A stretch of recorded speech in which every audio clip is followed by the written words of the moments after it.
Alors, qu'est-ce que le copy trading? Comment ça marche? Est-ce que ça marche vraiment? Et évidemment, combien d'argent vous pouvez gagner avec le copy trading? C'est ce qu'on va voir dans cette vidéo. C'est parti. Allez, pour ceux qui ne me connaissent pas, j'ai été market maker en crypto dans un desk à Chypre, là où j'habite, et je partage sur cette chaîne ce que je sais de la finance pour avoir travaillé pour plusieurs brokers. Donc, si ça vous intéresse, abonnez-vous et likez la vidéo. Ça fait toujours plaisir. Allez les gars, c'est parti. Petite vidéo sur, du coup, le copy trading. Qu'est-ce que c'est? Alors, le copy trading, à la base, ça a été démocratisé par eToro en 2010. En gros, c'est simple. Vous avez des traders qui tradent. Donc, leurs performances sont connues parce qu'évidemment, ils sont chez le broker. Et en gros, ils affichent leurs performances. C'est ce que vous voyez là à l'écran.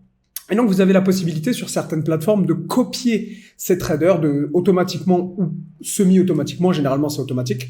C'est-à-dire qu'en gros, vous mettez une API et en gros, tout simplement, quand le trader va prendre un trade, vous allez proportionnellement à votre capital prendre le même trade sur votre compte. C'est un petit peu, en gros, le principe.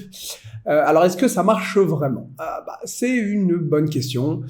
Alors oui et non. Théoriquement, on pourrait dire évidemment que ça marche parce que vous voyez là par exemple eToro est fier d'afficher les traders. Vous voyez là le return last month 21, 7, 9, etc. Et vous affichez évidemment des performances qui sont plutôt sexy sur le papier quand vous voyez qu'il y a des mecs qui sont capables d'arracher 90%, 26%, 18%. C'est quand même 26%, enfin on est au-dessus de ce que chasse un gérant de fonds. Un gérant de fonds, il va faire à 15%, à 20% et ça roule le champagne. Là, vous êtes déjà sur du 26%. Donc vous voyez, il y a quand même des perfs sympas, vous voyez, 84% sur les stocks, 62%. Bon, après ça, c'est sur du 2 ans, attention. Mais tout ça pour dire, il y a quand même des performances sympas. Est-ce que ça marche? Théoriquement, oui. Moi, pour avoir bossé pour un broker, je sais que la plupart des traders sont perdants et que donc, même si vous fiez à un trader qui va être gagnant, tôt ou tard, ce trader risque de passer perdant, c'est un petit peu le problème. Donc déjà, premier constat, faites quand même très attention à qui vous suivez, parce que tôt ou tard, ces mecs-là qui sont là archi gagnants sur le papier, du jour au lendemain, peuvent se retrouver perdants. Donc déjà, il faut faire attention.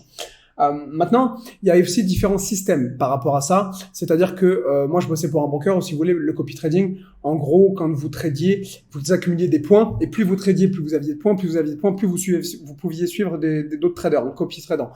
Il y a aussi des mecs qui vous font payer le copy trading. Là où je bossais, c'était ça aussi. Vous aviez le choix, vous pouviez payer, c'est-à-dire qu'en gros, vous payez à chaque fois, vous copiez un trade, c'est un tout petit montant, et en gros, une partie de la commission va pour le broker, une partie de la commission va pour le trader qui se fait copier.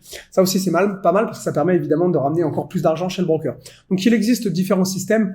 Moi, je suis quand même, comme vous vous en doutez, pour ceux qui suivent ma chaîne, un petit peu méfiant par rapport à ça, pour différentes raisons, mais notamment parce que je sais que le copy trading, pour moi, c'est pas top dans le sens où vous devez prendre vos décisions d'investissement vous-même, c'est ça qui marche. Le seul avantage que je vois, moi, personnellement, c'est que ça peut potentiellement, vous suivez les trades d'un mec, quand ça marche pas, vous essayez de discuter avec lui, parce que généralement, c'est des plateformes sociales. Et donc là, ça peut être intéressant parce que vous allez discuter de stratégie avec quelqu'un et ça va vous apprendre. Pour ça, oui, je recommande le copy trading. Pour le reste, malheureusement, je suis quand même assez méfiant. La plupart, en plus, malheureusement, quand vous tapez sur Internet, c'est ce que j'ai fait. Qu'est-ce que c'est que du copy trading? Quels sont les bons brokers pour du copy trading? Et évidemment, ils sont tous payés par les brokers. Vous voyez qu'il y avait eToro, Avatrade, etc. Le Forex Broker, le site, c'est probablement fait payer par tous ces brokers. Donc c'est un petit peu embêtant, vous pouvez pas vraiment démêler le vrai du faux. Moi, je vous recommande quand même de faire attention à ça. Ils en faisaient, le broker chez qui j'étais, mais je suis quand même pas fan, surtout quand vous connaissez les statistiques et quand vous savez que quasiment tous les gens sont perdants et que ceux qui sont gagnants, généralement, ne le restent pas longtemps. Attention.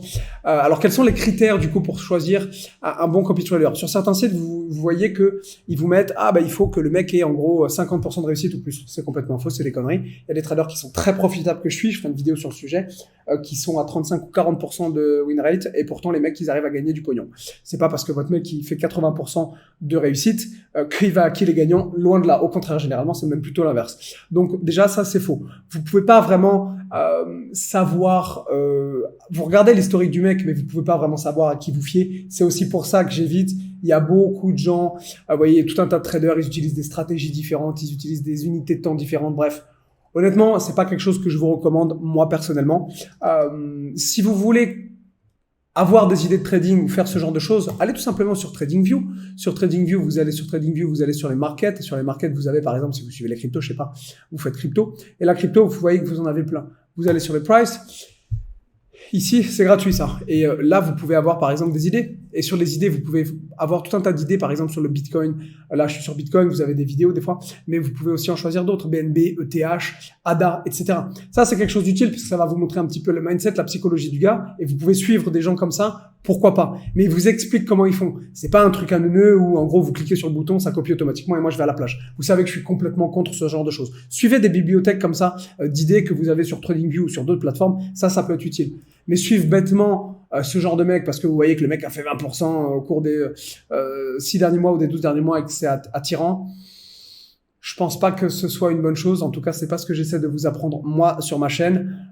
Et encore une fois, d'expérience, même les traders qui sont gagnants que vous avez envie de suivre, je le sais parce que j'ai eu les statistiques des brokers pour avoir parlé aux mecs dans la dealing room, ils sont perdants tôt ou tard. Et ceux qui sont gagnants maintenant seront sans doute perdants d'ici 6 mois. Donc, les suivez pas bêtement et faites attention. Essayez de vous former voilà, avec ce genre de choses plutôt que de bêtement aller copier, si vous voulez, des trucs de copy trading qui sont en plus parfois payants. Bref, sur ces belles paroles, les amis, et je vous dis à plus.